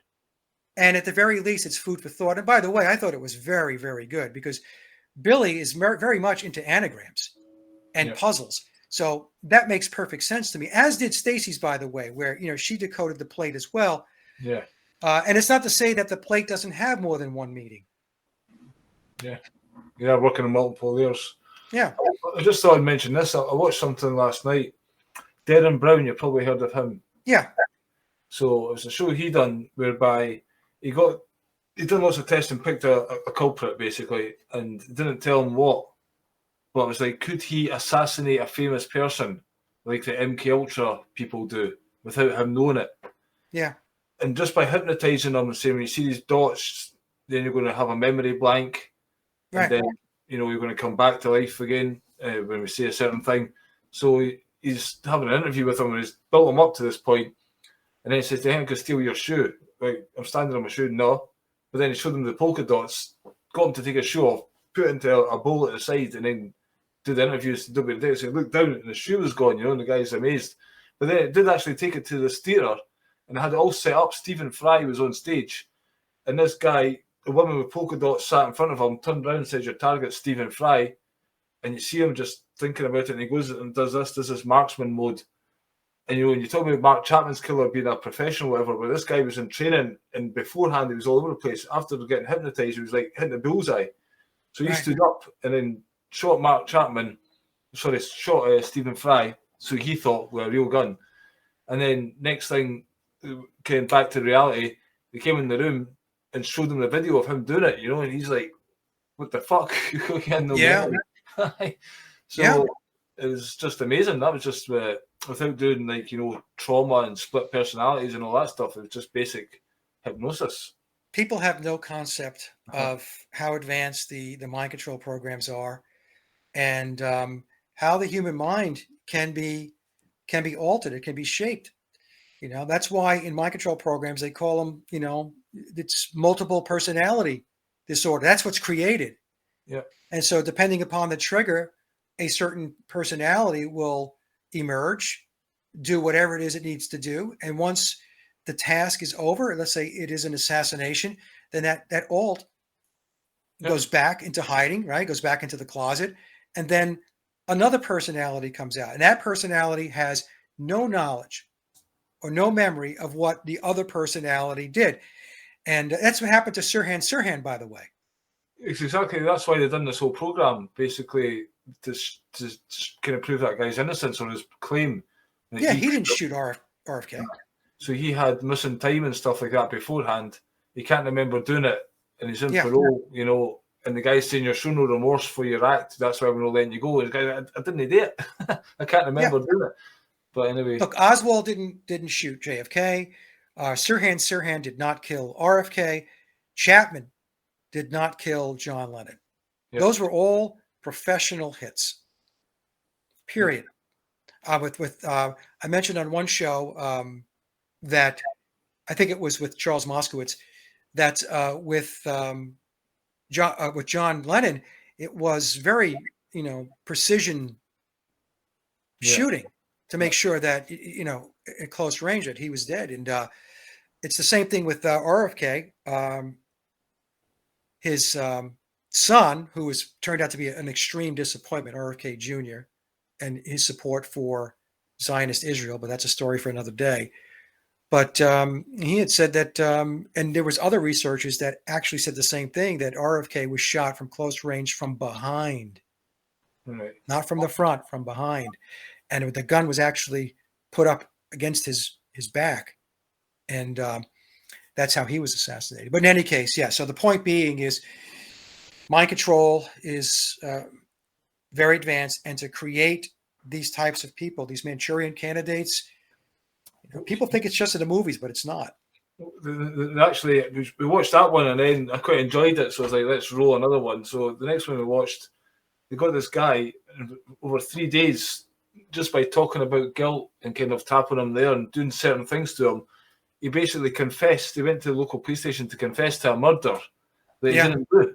He didn't have nothing. It wasn't even a murder, but just by operating, had a team of actors and whatever, and convinced this guy, because like he'd leave a room, then they'd change all the furniture just to make it slightly different to when you come in, and just like, or there was somebody giving a talk and then they just changed their dress and walked back. So there's a subtle change, and it's just creating the mind does not trust itself. And where it led to this guy's like doing the police station, like, I killed this guy's like, what are you talking about? But again, just shows you what are we actually living in, and again, the power of the television and stuff like that. A lot of people these days are saying it's not so much TV, it's social media, but all this information we're taking in is all controlled and designed to brainwash us one way or another. Even what we're saying is trying to break people out of it, but what we're saying you can't take verbatim. People have to go and do their own research and stuff, and the people are too lazy. And there's that much coming at them from all angles. How can you possibly keep up with all these shows and all the conspiracies out there? I mean, the last month I've actually had to take a step back because I was just like, exhausted with it all. Yeah. And, it's just like never ending. And one thing, what's happened to Ukraine? That's gone now. And now apparently Zelensky's back asking for loans and stuff. But, it's just, I've actually got into somebody quite recently. I'll mention this one to you, a guy called Darius, who talks about going into the dream state and becoming his method for actually doing OBEs and leaving the construct altogether. And outside the construct, you see all these different constructs and how the soul is just actually a part of your soul's choosing to come in here and play this game. And once it's over, there'll be there's millions of other games to play. And when you listen to this guy talk, and he's teaching people how to do it, and some people are starting to do it. And then you hear people like saying we are gods and stuff like that in the Luciferian way. But he's trying, if we can all start to access, because he says he goes to these places and he actually visits the Akashic records and all this stuff, and you're all knowing and you can bring information back. When you're there, there's no secrets. You can discover everything in the universe. But when we come back in here, you can bring stuff with you, but you can't access it all in this kind of prison that we're in. It's just quite interesting because there's always more to learn. Sometimes you get bogged down with the game that's going on here and all the theatre and shit show, and and you have to kind of be able to be happy and joyful, and, and all that stuff can kind of get in the road of your basic connection to the source. I completely understand, Billy. I did a show with Mark Devlin going back. Oh, it has to be about 8 or 9 months ago. I'm really bad with time, but let's just say 8 or 9 months ago. We talked about reincarnation. We talked about spirituality, and we discussed this whole concept that we come here to experience this experience. And what some of your audience may not know is that I was in private practice as a board certified master hypnotherapist, and 50% of my practice was clinical hypnosis. So I would help people to quit smoking, vaping, release weight, be better public speakers, have more confidence, those types of things. And the other half was spiritual regression. And with spiritual regression, what happens is that's exactly what you're explaining happens. You actually leave the physical body and you're off to other places. Yeah. And so I completely get it. And I can tell you that after 12 years of doing that work, it's real. A lot of people don't, they don't want to hear that. Especially, some of my Christian followers, because, that's not something that's in their dogma. Yeah. But I can tell you that, I did hundreds and hundreds and hundreds of sessions over 12 years. And there is a process for when the soul leaves the body, an afterlife, and all of that. And what I'll do is I'll drop the link down to that show. I'll give it to Billy as well. I don't want to get into it here because we could talk for another 2 hours on that. But yeah, I mean, I explain it this way. Look at it as we're in a simulation. It's a reality that we enter into to experience. This Darius says that this one here that we're in is a very special one because every construct has realms, and the more realms within the construct, the kind of brighter it is. And there's 12 within this realm. If you count the overall realm overall, that's 13. That's where it gets used quite a lot, the number 13. But anyway, so even heaven is a realm within this construct, and it's not the full picture outside the construct. And this construct is very special because it's the only one that has reincarnation based on birth and death. Where the other one's constructs, you can step in and step out at any time and play the role. Here you have to be born. And also this realm, it is the only realm where we're experiencing what we're not. So in all the other realms, you go in with your full mind and, into the realm, you play the game or whatever and you come out. But here, we lose access to our source. So everyone down here, although you might see lots of idiots and crazy people and demons, but it's like they're playing a role. Yeah. And, it's all just an experience at the end of the day. So all this horror and stuff, yeah, it is really bad. But is it bad in the grand scheme of things? It's all just adding to our soul's collective knowledge, and in the grand scheme of things, when you step aside, all this learning and stuff is all going to add to our soul. And when you're there in this state, some of the beings say to you, would you like to leave? And if you say yes, you will die there and not come back. You'll die in your sleep. But the soul kind of gets compelled to come back because what's happening now is so unique. It's like it's a privilege to almost be here and witness it. You're going to learn so much. So even though at times you want to escape, and to be honest, if you had that method and shit's going to fuck, it'd be quite good to say, I'll just go to sleep and I've had enough of this game, rather than try to put a gun to your head or, seems like a good option at times. But anyway, then it gets a question, well, we can do that anytime. Well, I'll just stay here and play the game then, and make the most of it because you realise more it's a game. So if you can start to do this stuff in your dream state and it actually feels like physical and you see your own body lying there and you open a door and it's like a gateway to somewhere else. I don't know. Right. If more people start to do that and we have access to that realm, then eventually there'll be no need to play the game because the game, we've achieved our enlightenment. And it's going to happen over time. It's just gradually, some people can do it now, but in the future, more people will do it and the evil will lose its power, or eventually, I don't know.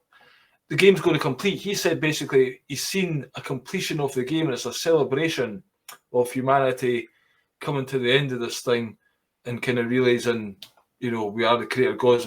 Because in that state, we can all create universes and somebody's came up with this creation and everyone's playing it, And there is no God above us. Everyone is their own unique God, so to speak. We are our own unique universe.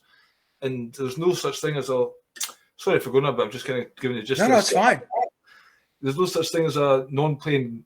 There might be non-playing characters, but they do have a soul. Everyone has a soul, and everyone is a creator being, but they might chosen to play their role at this time. And it's just not their time to wake up. So sometimes we're trying to force people to wake up. That's why they can't take it or whatever, because it's not their time. And things will work out.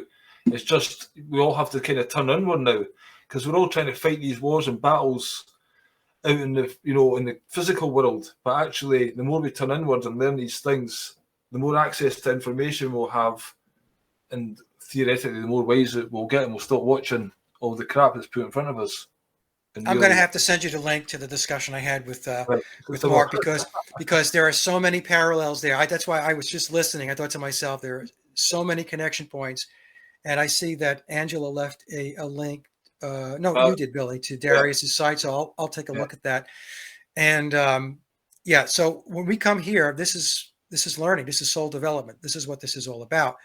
And it's also about what is it like to exist in a physical realm when you're disconnected to God, the creator source? Yeah. What is that like? Do you like it? Yeah. And no, I personally, I don't like it. And No. that's why I do the work that I do and you do the work that you do and so many others. It's to bring the light, it's to bring the creator, it's to bring God back into, our existence and be attached and connected again. Right? That's the idea. It's the great work is for us to, because in this other realm, when you die, you don't become someone else. Right. You are your essence. So what happens is all your past memories will slowly come back into you. Right. So whenever anyone else, maybe different names or different person, but you have a name there, and that is your creator being, and you're just putting an aspect of yourself in here, and everyone has to kind of wake up to their true self and embody as much of the, because on that side there's because everyone's almost naked, and we think we're doing things in secret here, but actually everything's recorded, Right. and when you die, you can have access to anything. And this guy, he can see people's future timelines and stuff like that, and tell people, it's incredible, the information, but you can't judge anybody there because all our darkness, all our shadow and everything's there for everyone to see, Right. So these are the type of things when we're judging Netanyahu and stuff like that, again, it's outward projection a lot. Although it's difficult not to do that, somehow, I don't know again what the answer is, if judgment's the right word, but we have to work on our own stuff rather than judge others, I guess, Yeah, but he also represents, he represents that part of the reality or the simulation or whatever you want to call it, that is the darkness. Yeah. And they are playing a role, but it's up to us to not want to be that. It's almost like saying, do you want to be this? Right. No, I'm turning to be good, Right. So, and it's not to say that you shouldn't fight against the darkness. You should. And that's part of why we're here, because we are trying to wake up as many souls as we possibly can. We're not going to wake everybody up, obviously, and we don't come here. Like some people say, what reincarnation? They'll say, well, and why should you care? Well, you care because you're here and you're here to learn. And the reality or the simulation is very, very real while you're here. And so you're going to care. And when you talk about the NPCs, I always said that everybody has a soul. What happens is the so-called NPCs are people where their souls are disconnected. Right. So in other words, the analogy I use is that you come in, your body is a vehicle, it's like a car, and the soul is supposed to have their hands on the steering wheel to drive the car. And one of the things that this reality does, this dualistic reality, is to try to jar your hands off that steering wheel and either put you into the passenger seat or put you in the back seat. Yeah. And when that happens, you have now lost control of your destiny. You've lost control of your path to achieve your curriculum or your lesson plan as best you can. So the more you can keep your hands on the steering wheel from a soul perspective, the better off you're going to be. So people who have pierced the veil, people who have moved the curtain over and can see the great Oz behind the curtain, their souls still have their hands on the vehicle steering wheel. Those who can't see it, the soul is probably in the trunk of the car.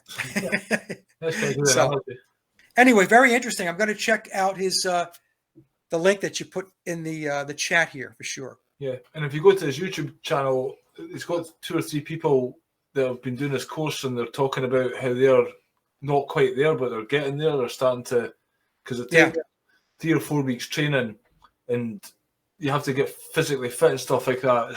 So he's got a method basically for teaching people how to do this, which I might investigate in further.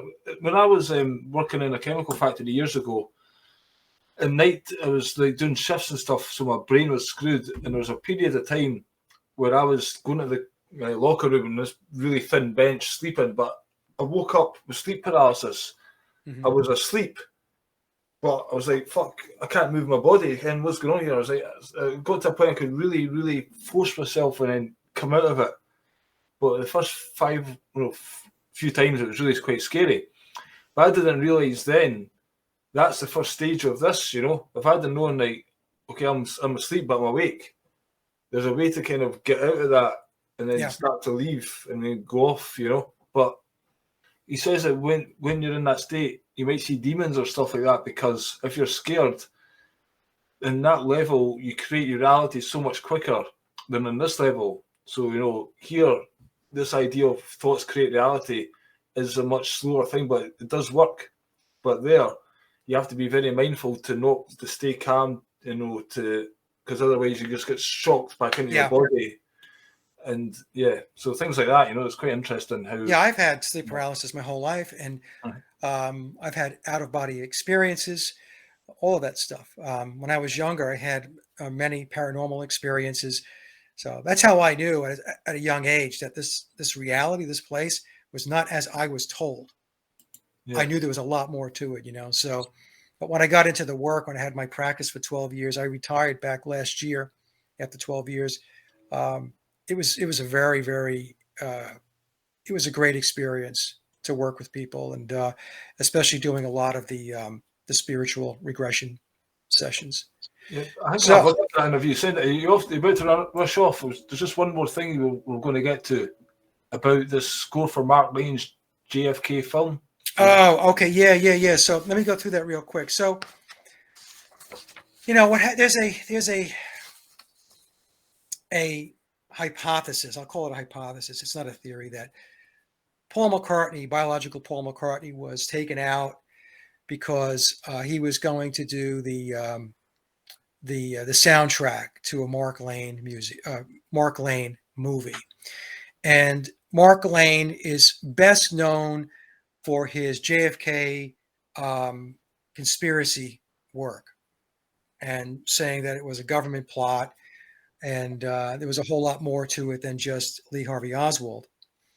And there's a propensity out there for people to cling on to stories that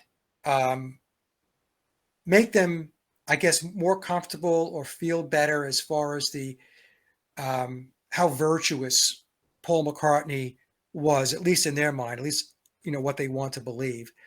And I'm not saying that Paul McCartney didn't have virtue. What I'm saying is nobody knows the man personally, right? You didn't grow up with him. You didn't go to lunch with him. You didn't go to school with him. You didn't hang out with him. You didn't drink beer with him.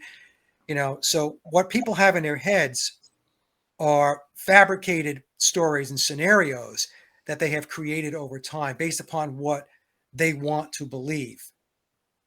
And so there's a lot of people that don't want to believe that Paul McCartney was in a mind control program, that I have suggested is very possible based upon the birdcage imagery, which is on the internet. It's easy to find. Birdcage imagery is or symbolism is Illuminati symbolism for mind control. Okay, so people don't want to hear that. They don't want to hear that his death could have been a ritual sacrifice. It has to be something along the lines where he was doing something really good and then he got taken out before he can do his good deed, right? So, in any case, so I want to talk a little bit about Mark Lane, because people, they don't look into people, is what I want to say. So Mark Lane is a controversial character. Let's just say that there's the birdcage imagery, right? So birdcage imagery is Illuminati symbolism for mind control. So let me just take you through this, Billy, real quick. So Mark Lane, his real last name is Levin. So he's Jewish. He was a Jewish lawyer who was born in 1927 and he died May 10th of 2016. In 1951, Lane established a practice with Seymour Ostro in East Harlem, that's in New York.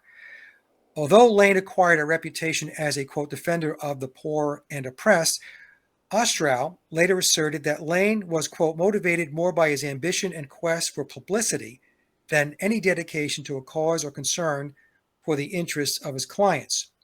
The partnership, meaning their law firm, dissolved in the late 1950s.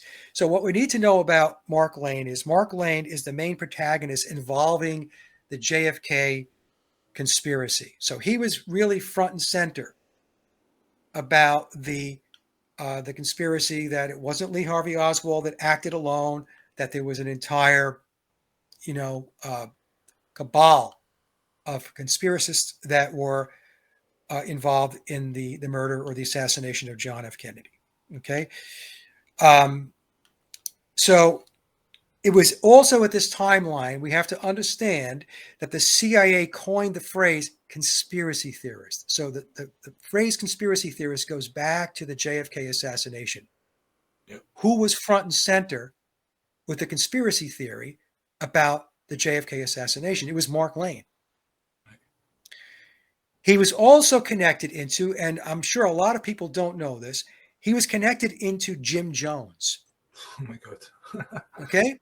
So in 1978, Lane began to represent the People's Temple. So this is Jim Jones. And the temple leader, Jim Jones, hired Lane and Donald Freed to help make the case of what is alleged to be a grand conspiracy by intelligence agencies against the People's Temple. Here's the kicker. Lane was present in Jonestown during the evening of November 18, 1978, and witnessed or heard part of the events, claiming at least 408 lives. So here we have Mark Lane being the front man at the front of the parade for the JFK assassination, the conspiracy, right? And I'm not saying that he was wrong, but he's controlled opposition, right? This is, I'm going to get to this. There are other researchers that have looked into him and said that, he was in military intelligence, he was with the CIA, and he was therefore controlled opposition. Lane also represented James Earl Ray, the person that is claimed to have assassinated Martin Luther King. All right. All right, so he's got JFK, Jonestown, and James Earl Ray, right? And he represented James Earl Ray, King's alleged assassin, before the House Select Committee on Assassinations during an inquiry in 1978. Okay, so we have this guy. He's got himself attached to very high-profile events, 2 assassinations, JFK, Martin Luther King, and then he's connected into Jim Jones. So he did 2 movies. He did Rush to Judgment and Executive Action. And he also wrote, I took a look on the internet, apparently 27 books. So he was very prolific. 2 movies, 27 books, and so on. Okay, now, I interviewed a guy going back a number of years ago, Rich Monroe, and he wrote a book about conspiracies. And during that interview, and I'll drop the link down below, and I'll give it to send it off to Billy as well, so he could put it in the description box. He worked for Mark Lane, and he concluded that he was controlled opposition. And I asked Rich during that interview if Lane ever discussed his movie and Paul McCartney doing the soundtrack. And Rich said no. He never heard any discussion about Mark Lane talking about Paul McCartney doing the soundtrack for his movie. Okay, so go. Let me just read to you. So somebody wrote me and was asking about this, because there's a trope out there about this whole Mark Lane thing, and this is how Paul McCartney got himself in hot water. When we talk Paul McCartney, what era is this? This is 1966. Is I'll get to this. So in 1966 is when Mark Lane allegedly had this conversation with Paul McCartney about doing the soundtrack for his movie, and that's what I'm going to talk about now. Because I know Paul McCartney was asking, or he was saying something about JFK, that he didn't act alone or something like that. Is that right? That's the story, right? That's the story. The thing is, I have no knowledge of Paul McCartney in an interview discussing it. That's true. It's just kind of hearsay. Right? Yeah. And also, we have never heard Billy, as Paul McCartney, ever talk about this alleged soundtrack, working to this collaboration or soundtrack with Mark Lane, which I find very interesting, because the JFK assassination is not something that's just, it's not a minor thing. Yeah. So I've never heard Paul McCartney talk about it when he was alive, biological Paul McCartney. If somebody has an interview where he does discuss it, please send it along. And I've never heard Billy ever talk about it, ever. Okay, so somebody wrote me, and this is what I wrote. So this is my take on it, because people have asked me, what do you think about this? I said, I seriously doubt the Mark Lane McCartney theory contains any truth. Lane, according to researchers like Christopher Boland, was controlled opposition. He worked for military intelligence and was a CIA operative, according to these other researchers. Many people don't know he was intertwined in the Jim Jones Jamestown massacre, which was a CIA cult endeavor. The story about JPM, or Paul McCartney's involvement in Lane's movie, comes from Lane. In his book, Citizen's Descent, he claims to have met JPM at a cocktail party, which led to a discussion about the JFK assassination and Paul asking to read the manuscript to his movie. Yeah. After JPM allegedly read the manuscript, Lane tells us he suggested McCartney write the music score, which Paul agreed to do. But later on, Lane decided the film was better off with a, quote, stark and didactic vibe without music. Okay, so he meets Paul at a cocktail party, talks to him about the manuscript. Paul wants to read the manuscript. He reads it, gets back to him after several days, and says, yeah, I can write the score to this movie. But then Lane decides that the film is better off without music. So we have to say to ourselves, or have to ask ourselves, so hold on here. So he's got supposedly, the biggest name in entertainment at the time, in 1966, to back his endeavor and to write the musical score, to put the soundtrack together. And then he decides, I'm not going to do that. So on one hand, he wants to have all his attention put on his film so that he can get his message out about the conspiracy around the JFK assassination. But he doesn't want to bring Paul McCartney's soundtrack into the movie. That doesn't make any sense whatsoever. No. And of course, this whole discussion is predicated on the fact that Paul McCartney is actually writing music, that he is actually writing music with John Lennon, which, for those of you who know my work, that wasn't happening. Yeah. I don't believe he or John Lennon or George Harrison wrote anything between 1962 and 1966. Okay, so that's problem number one for me. So it goes on to say that I told my friend that Paul was not a songwriter, so he wasn't going to score anything himself. I believe it's a contrived storyline by Lane. Also, the book was published in 1968, 2 years after Paul was gone, which was very convenient. If Lane was a CIA operative, he would have known that Paul departed back in 1966. In other words, he knew that he had died, right, in 66. So in 1968, 2 years later, you can come out and say, I had this conversation with him. But then again, if he says that Billy Shears is still around, surely he would say, no, we didn't. Right. So, but we never hear Billy talk about it. I've never heard Billy talk about Mark Lane, the JFK assassination, none of that, right? So, and I am unaware of Billy as Paul ever being asked about working with Lane. You would think at some point over the timeline, Billy as Paul would have been asked about something like his involvement with the JFK conspiracy. You would have thought. Especially with a character like Mark Lane. And then I go on to say that last I interviewed a guy a few years back that worked with Lane. He told me that Lane was a gatekeeper. My guest also talked about Lane's weird involvement with Jonestown. I asked the guy, the person that I interviewed, which was Rich Monroe, about the McCartney story, and he said he had never heard Lane discuss any collaboration involving Paul McCartney. So I told my friend that this was my take on Mark Lane. I believe he helped to concoct a CIA conspiracy theory with as controlled opposition with JFK, and also one in a theory including one around Paul's death that has lived on for almost 60 years now. So here's another interesting thing, and I'll wrap up with this, Billy. There's two different versions of this story, believe it or not. One has Lane asking Paul about writing the score, and the other had Paul offering to write the score without Lane asking. So there's two different versions of the story out there, and I'll drop a link down below, and I'll give it to Billy on the other story, where it's Paul offering to score the soundtrack without Lane asking. In the alternate version, where Paul offers his desire to score the movie. The story has that Lane is with Paul McCartney in, I guess, Paul McCartney's apartment, and he's playing the beginnings of a song that he was working on, and he plays it for Lane. And that song was Eleanor Rigby.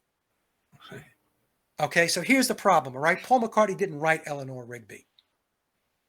That song was written either by George Martin, Theodore Adorno, or some other crack ghostwriter that was on the team for writing the Beatles music between 62, 66, and also from 66 to 1970. But in any case, I hope that made some sense.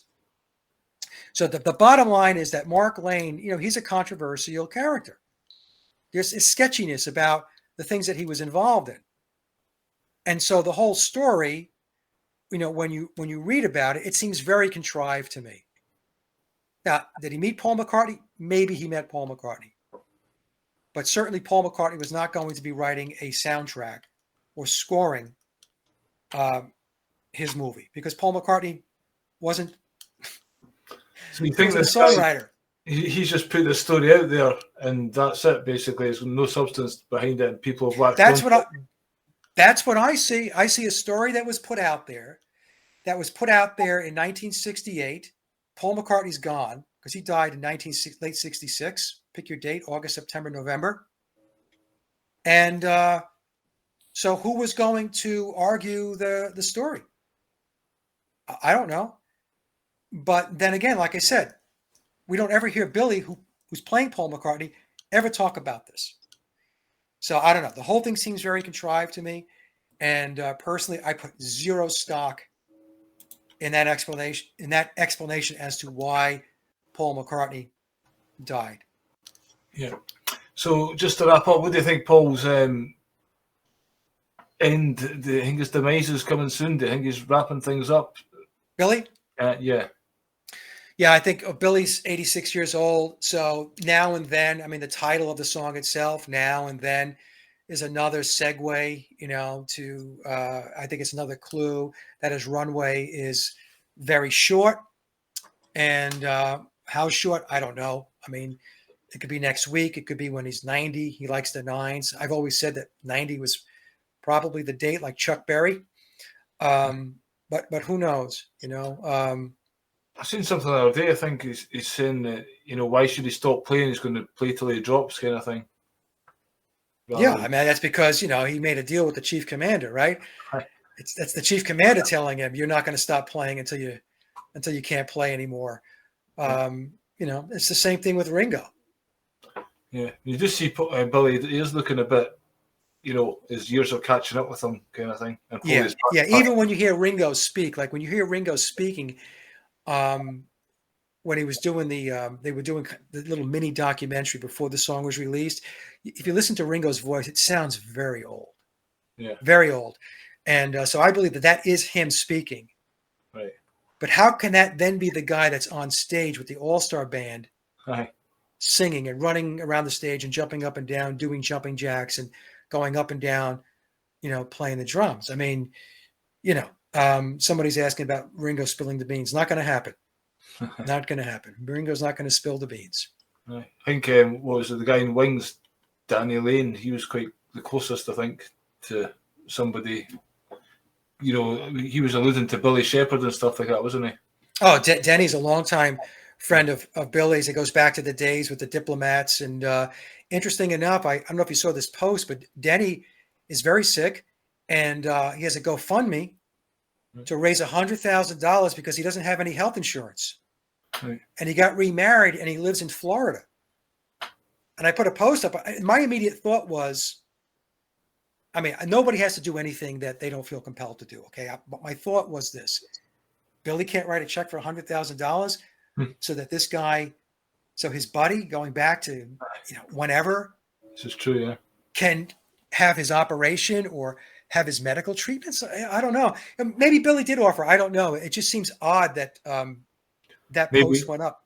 Maybe you should say full expose of McCartney, donate here.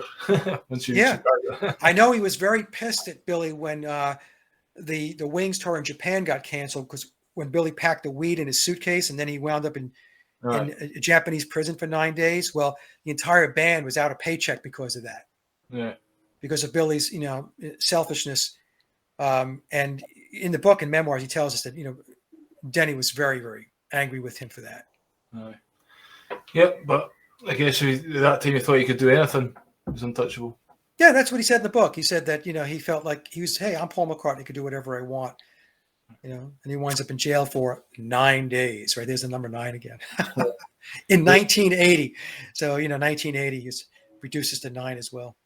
But that again exposed the whole thing that he wasn't the original Paul McCartney because of the fingerprints that they had originally didn't match the ones of him. That's right. Yeah, that's the situation that got him in a bind, because the original Paul had his fingerprints taken when he and Pete Best lit a condom on fire. They nailed it to, I guess, the side of a building. They lit it on fire. Right. And so the police were called. It was in Germany. And so he got arrested, he and Pete. I think it was Pete. And his fingerprints were taken. So his fingerprints are now with Interpol. Right. So when Billy got arrested for carrying, all that weed into Japan, they took his fingerprints again. Right. And then when they did the comparison, they were like, well, these fingerprints don't, who are you? And somebody makes a phone call, just let them go. Yeah, that's what happened, right? So they wind up making a phone call over back to the UK, like, oh, yeah, he's our guy. Just let him go. His fingerprints changed, don't worry about it. Yeah. Anyway, Mike, it's been a pleasure having you on again. Thanks very much for your time. And anything you'd like to say to wrap up, to send people to your stuff or anything? Yeah, just go to my hub website, folks, sageofquay, sageofquay.com. All my links are there. I want to thank Billy. It's always a pleasure to speak with you, Billy. I know this was really all over the place, but it was good. It was good because I like when we could just talk about stuff. And what I might do is break this up into 2 videos. Maybe I'll do one for my Paul is Dead channel where I'll extract out the Beatles stuff. Yeah. And the rest of it will go on to my main channel. Hopefully YouTube doesn't bounce it. I don't know. I hope they don't. YouTube are going into my archives these days and digging up things. Every day I'm getting 4 videos of me too. And then they've said to me, oh, we've got put somebody on your case and now we've demonetized your channel. I wasn't monetizing anything anyway, but they're going in the archives, digging stuff up and saying, now we're demonetizing you. You're just punishing anyone that wants to speak any kind of truth. I had 2 videos that were 8 or 9 years old. And they sent me an email. This violates our community guidelines. I'm thinking to myself, it took you 9 years to find that. And so what I do is I repost them up on Rumble and BitChute, and it gives those interviews, those shows, another life. Yeah. And in fact, one of them got like something like 1,000 views because I did it back in 2014 to 2015. And I put it up on Rumble, and it's standing at 25,000 views right now. Right. So I had 25 times the views. Yeah. That's YouTube is stupid. If they would just leave things alone, especially really old stuff, because nobody's watching it anymore. Exactly, yeah. You and I have forgotten that we did the shows.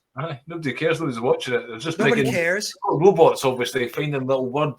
You said virus at 8 minutes 37 seconds. Right.